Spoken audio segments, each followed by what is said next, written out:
Gece saat 2.30'larda o civarlarda işte o saatlerde oldu. Bizim komşumuzun yani bunun alarmı çaldı herhalde. Komşumuz uyandı. Damdan bize bağırarak biz öyle hortum işte getirdik. İtfaiye tabii yetişemedi. İtfaiye geç geldi. Ben önce elektrik tesisatından şüphelendim. Elektrik tesisatı baktım değil yani. Sonra bizim komşununki de baktım yani. Artık bir örgüt mü? Nedir bu? Devletin artık buna bir çözüm bulması gerekir.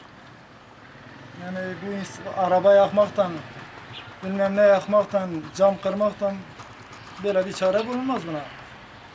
Yani devlet de uygulamalarını düzgün bir şekilde yapsın. Halka zarar verecek insanı gece gözaltına alsın.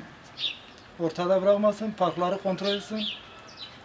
Ben bu kadar diyorum. Söyle abi. Abi ne diyeyim? Allah'tan bulsun. Yani bunlar insanlık dışı bir harekettir.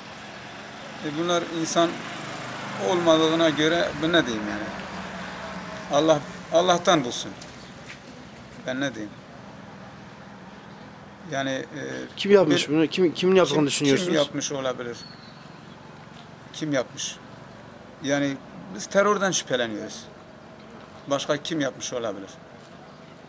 Yani insanlık biraz da olsa insanlık duygusu olan bir insan kesinlikle böyle bir şey yapamaz. Bunlar kesinlikle yani Müslüman olan bir insan böyle bir şey yapamaz. Kesinlikle insan dışı bir harekettir. Böyleleri kınıyorum. Yanında da bir şey oldu.